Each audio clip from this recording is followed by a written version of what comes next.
Hello dear students, myself TM Sharma. Once again I welcome you all on my YouTube channel Aditya Education.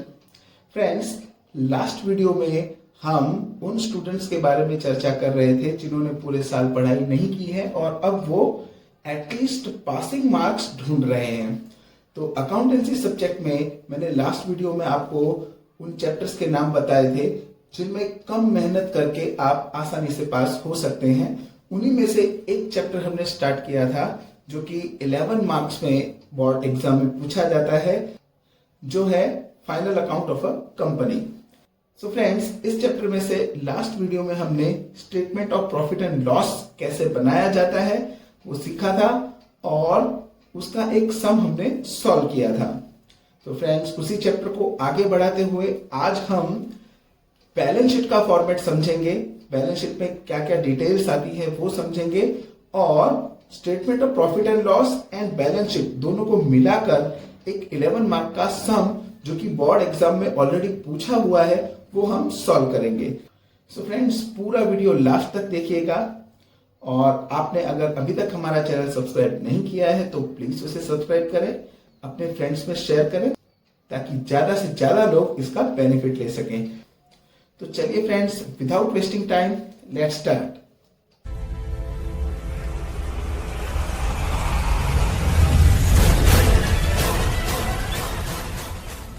तो सबसे पहले उसका title देखिए, balance sheet of dash limited as at dash. यहां company का नाम आ जाएगा और यहां पर क्लोजिंग डेट आ जाएगी। फॉर्मेट में पर्टिकुलर्स, नोट नंबर जो कि ब्लैंक ही रहेगा, inner column of amount and outer column of amount. Guys, यहां जो बैलेंस शीट है वह कंपनी एक्ट 2013 के शेड्यूल 3 के अकॉर्डिंग बनाई गई है, जो नॉर्मल बैलेंस शीट जैसी नहीं बनती, जैसी हम फाइनल अकाउंट ऑफ पार्टनरशिप में बनाते थे या admission of partner and retirement of partner के सब में जो बैलेंस शीट हम बनाते थे उस टाइप की बैलेंस शीट यहां नहीं बनेगी। यहां बैलेंस शीट हेड्स और सब हेड्स के साथ वर्टिकल फॉर्म में बनती है, जिसके मेन दो पार्ट्स होते हैं, जिसमें एक है इक्विटी एंड लायबिलिटीज एंड दूसरा है एसेट्स। तो फ्रेंड्स, जनरली ये दोनों हेडिंग एक ही पेज पर वर्टिकली बनाए जाते हैं, लेकिन अगर कभी सम बड़ा हो तो इन दोनों हेडिंग्स के लिए हम डिफरेंट पेज यूज करेंगे। इक्विटी एंड लायबिलिटीज के लिए अलग पेज एंड एसेट्स के लिए अलग पेज। तो इक्विटी एंड लायबिलिटीज का टोटल एंड एसेट्स का टोटल अगर मैच हो जाता है तो हमारी बैलेंस शीट टैली हो गई है और हमें फुल 11 मार्क्स मिलेंगे, ऐसा हम मान सकते हैं। तो चलिए फ्रेंड्स, अब इक्विटी एंड लायबिलिटीज के अंदर कौन कौन से हेड्स और सब हेड्स आते हैं उनकी हम चर्चा करेंगे। तो इक्विटी एंड लायबिलिटीज में टोटल 3 हेड्स आते हैं,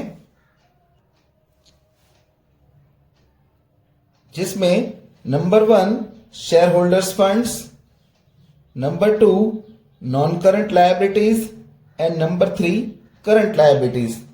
तो चलिए फ्रेंड्स, पहले हम इक्विटी एंड लायबिलिटीज को ही अच्छे से समझ लेते हैं। इनके इन तीनों हेड्स के नीचे कौन कौन से सब हेड्स आते हैं और उन सब हेड्स में कौन कौन सी डिटेल हम भरेंगे उसे हम ध्यान से समझेंगे। तो फ्रेंड्स, आप देख सकते हैं शेयर होल्डर्स फंड्स में 2 सब हेड्स हैं, जिसमें ए है शेयर कैपिटल, जिसकी अमाउंट हम इनर कॉलम में लिखेंगे, और बी है रिजर्व्स एंड सरप्लस, जिसकी अमाउंट भी हम इनर कॉलम में लिखेंगे, और फिर इन दोनों अमाउंट का टोटल हम आउटर कॉलम में जाने देंगे। अब फ्रेंड्स, शेयर कैपिटल में कौन सी अमाउंट आती है? तो शेयर कैपिटल में इक्विटी शेयर कैपिटल या प्रेफरेंस शेयर कैपिटल, ये आपको सब में दिया होगा। मोस्टली इक्विटी शेयर कैपिटल ही होती है, लेकिन अगर आपको प्रेफरेंस शेयर कैपिटल भी दिया हो तो आप दोनों शेयर कैपिटल्स को प्लस करके यहां लिखेंगे कुछ इस तरह से, equity share capital plus preference share capital. अब अगर आपको इस सब में कोई कॉल्स इन एरियर्स दिया हो जो कि आपके किसी भी सब में नहीं है, लेकिन अगर आपको मल्टीपल चॉइस क्वेश्चन में या वेरी शॉर्ट क्वेश्चन में ऐसा क्वेश्चन आ जाए कि कॉल्स इन एरियर्स की आप क्या इफेक्ट देंगे, तो आपको पता होना चाहिए कि कॉल्स इन एरियर्स को शेयर कैपिटल में से माइनस किया जाता है। तो अगर आपको सम में भी कॉल्स इन एरियर्स दिया हो तो वो आप माइनस कर देंगे कॉल्स इन एरियर्स। तो आपको बस इतना ध्यान रखना है, equity share capital, preference share capital दोनों को प्लस करके, अगर कॉल्स इन एरियर्स हो तो माइनस करके फिर अमाउंट आप यहां लिखेंगे। अब फ्रेंड्स, आपका दूसरा सब हेडिंग है रिजर्व एंड सरप्लस। तो रिजर्व एंड सरप्लस में किसी भी टाइप की रिजर्व, चाहे वो जनरल रिजर्व हो, चाहे वो वर्कमैन एक्सीडेंट कंपनसेशन फंड हो, चाहे वो रिजर्व फंड हो, वो आपको यहां लिख देनी है। इसके अलावा अगर सब में सिक्योरिटी प्रीमियम दिया हो तो वो सिक्योरिटी प्रीमियम भी इसी हेडिंग में आएगा। तो यहां मैंने वो भी नोट कर दिया है, सिक्योरिटी प्रीमियम। और सबसे अहम चीज, बैलेंस शीट बनाने से पहले जो हमने statement of profit and loss बनाया है उसका जो फाइनल आंसर है प्रॉफिट आफ्टर टैक्स, वो भी आपको इसी हेडिंग में लिखना है। तो फ्रेंड्स, यहां आपका एक हेडिंग तैयार हो चुका है, शेयर होल्डर्स फंड्स। अब हम सेकंड हेडिंग की बात करेंगे जो है non current liabilities. Non current liabilities में टोटल 3 सब हेड्स हैं। वो तीनों इस प्रकार से हैं, long term borrowings, other long term liabilities and long term provisions. जरा तीनों का मतलब समझ लेते हैं। लॉन्ग टर्म बोरोविंग्स का मतलब यह हुआ कि आपने लंबे समय के लिए पैसे उधार लिए हैं। बोरोविंग्स का मतलब होता है उधार लेना। तो लॉन्ग टर्म बोरोविंग्स में आपको सिर्फ 3 चीजों को ध्यान रखना है, debenture, public deposit and bank loan. Friends, इसमें 99% सिर्फ आपको डिबेंचर ही देखने को मिलेगा। बहुत कम चांसेस हैं कि आपको डिबेंचर के अलावा कोई दूसरी लॉन्ग टर्म बोरोविंग दी हो, लेकिन अगर दें तो आपको इन दोनों को भी ध्यान रखना है, public deposit and bank loan. उसके बाद आता है अदर लॉन्ग टर्म लायबिलिटीज। तो इसकी जो भी डिटेल्स है फ्रेंड्स, वो आपके सिलेबस में नहीं है, तो यहां आपको डैश ही लिख देना है। और फिर बारी आती है लॉन्ग टर्म प्रोविजन की। तो फ्रेंड्स, लॉन्ग टर्म प्रोविजन में वो चीजें आती हैं जो आपको आपके वर्कर्स के फेवर में करनी पड़ती हैं। For example, provident fund, gratuity and workman profit sharing fund. इनमें से मोस्टली आपको प्रोविडेंट फंड और ग्रेचुइटी ही देखने को मिलेगा। लेकिन अगर सम में वर्कमैन प्रॉफिट शेयरिंग फंड दिख जाए तो वो भी आपको लॉन्ग टर्म प्रोविजन में ही डालना है और उस अमाउंट को भी यहां लिख देना है। अब फ्रेंड्स, आपके इन तीनों सब हेडिंग का टोटल आपको बाहर जाने देना है। तो यहां आपके 2 हेडिंग्स रेडी हो गए हैं। अब बारी है करंट लायबिलिटीज की। तो फ्रेंड्स, करंट लायबिलिटीज को याद रखना बेहद आसान है, क्योंकि ऊपर आपने जो ये 3 सब हेडिंग्स देखे थे, वही तीनों 3 सब हेडिंग्स यहां पर आ जाएंगे शॉर्ट टर्म के नाम से। जैसे कि यहां पर लॉन्ग टर्म बोरोविंग था, तो यहां हमने शॉर्ट टर्म बोरोविंग लिखा है। यहां अदर लॉन्ग टर्म लायबिलिटीज था, यहां अदर करंट लायबिलिटीज है। यहां लॉन्ग टर्म प्रोविजन था, यहां शॉर्ट टर्म प्रोविजन है। एक एडिशनल चीज यहां पर और आएगी जिसे हम कहेंगे ट्रेड पेएबल्स। तो फ्रेंड्स, अब इन चारों से आपका करंट लायबिलिटी का हेडिंग भी तैयार हो गया है। अब इन सब हेडिंग्स में कौन कौन सी डिटेल्स आएगी, जरा उस पर नजर डाल लेंगे। शॉर्ट टर्म बोरोविंग्स में बीओडी यानी कि bank overdraft, cash credit and short term loan, इन तीनों में से कोई भी चीज आपको दी हो तो आपको शॉर्ट टर्म बोरोविंग में लिख देना है। इसके बाद बात आती है अदर करंट लायबिलिटीज की। तो फ्रेंड्स यहां आपको outstanding expense, advance received income and unclaimed dividend. Unclaimed dividend यानी ऐसा डिविडेंड जो आपने अभी जाहिर नहीं किया है, इस टाइप की डिटेल्स यहां आएंगी। अब बात आती है शॉर्ट टर्म प्रोविजन की। फ्रेंड्स यहां आपको खास ध्यान रखना है, इससे पहले जो हमने statement of profit and loss बनाया है उसमें 6 नंबर की डिटेल जो कि प्रोविजन फॉर टैक्स है, वो प्रोविजन फॉर टैक्स हम यहां लिखेंगे। यहां रेफरेंस के लिए मैंने लिख भी दिया है provision for tax from profit and loss.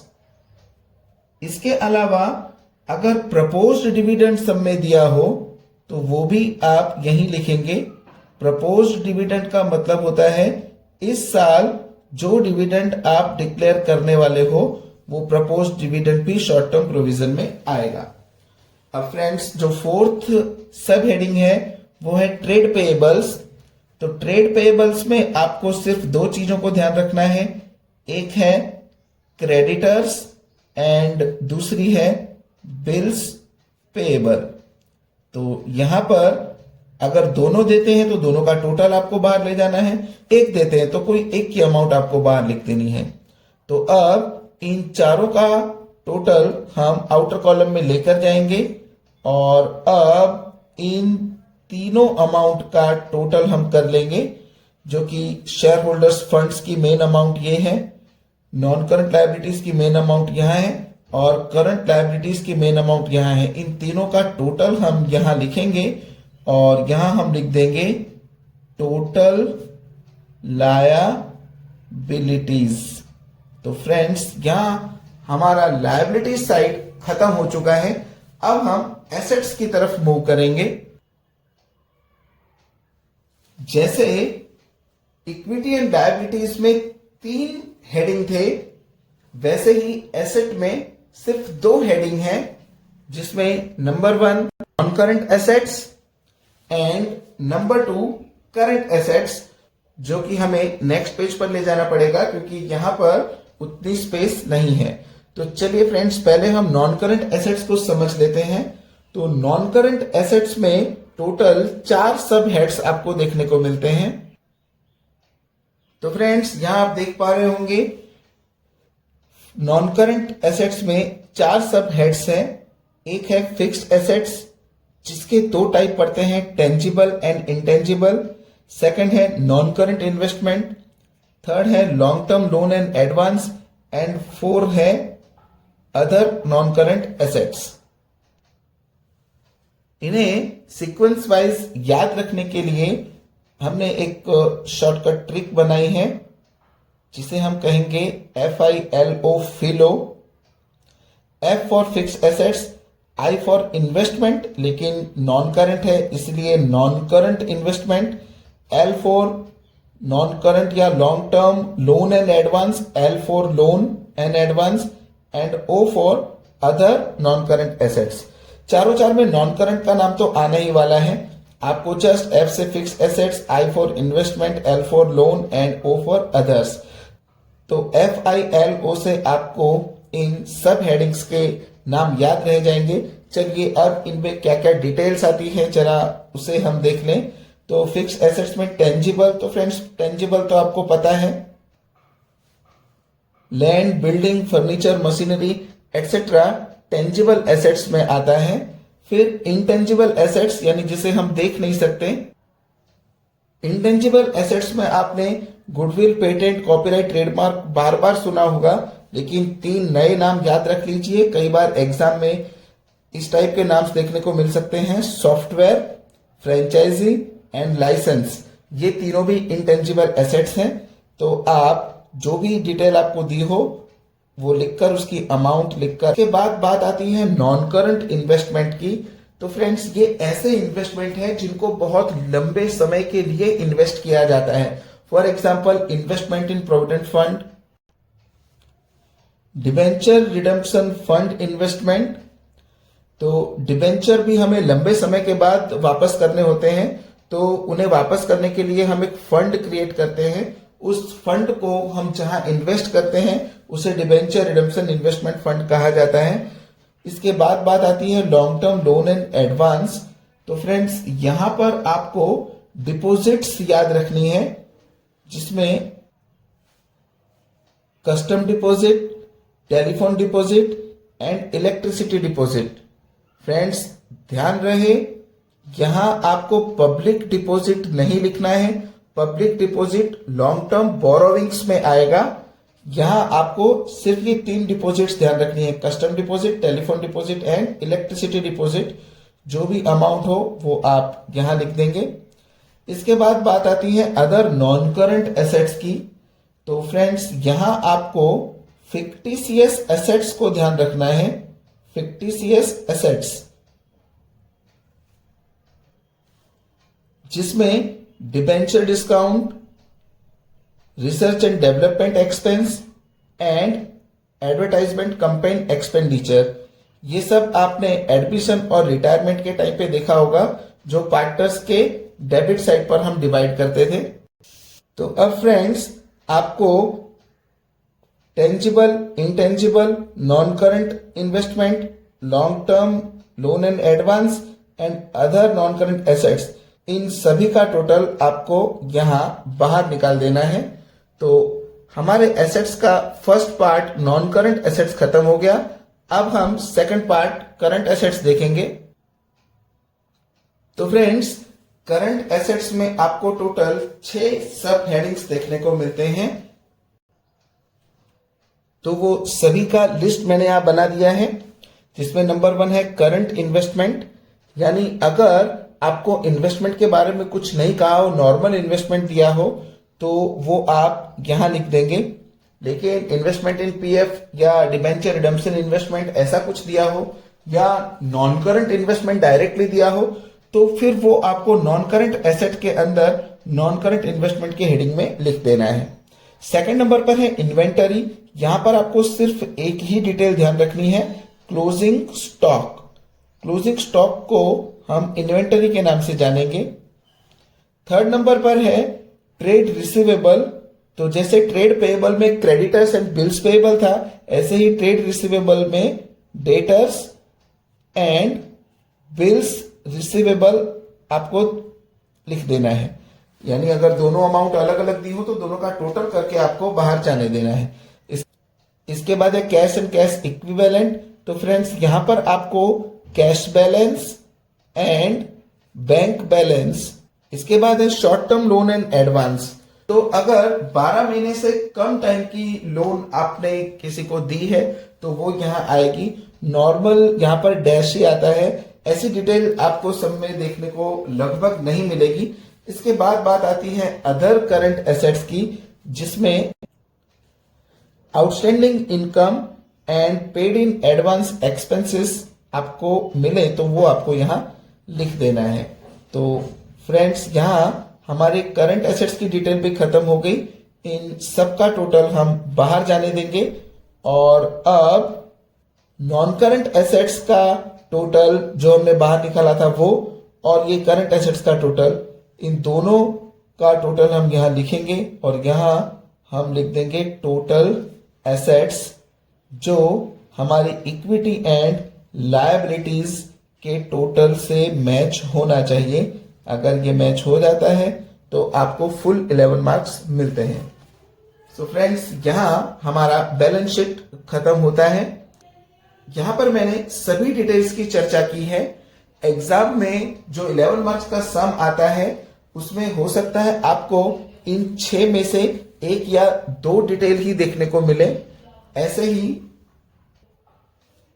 Equity and liability में भी, जैसे नॉन करंट लायबिलिटी में ये 3 है, इनमें से आपको कोई 2 ही मिले, या करंट लायबिलिटी में 4 है, इनमें से आपको कोई 1 या 2 ही मिले। तो मैंने यहां पर सारी पॉसिबिलिटीज को कवर किया है। आई होप आपको बैलेंस शीट अच्छे से समझ आई होगी। अगर आप इनके हेडिंग सब हेडिंग अच्छे से समझ लेते हैं तो सम करना आपके लिए खेल जैसा हो जाएगा। तो फ्रेंड्स रियली सॉरी, वीडियो काफी लंबा हो चुका है, तो आज हम सम सॉल्व नहीं कर पाएंगे।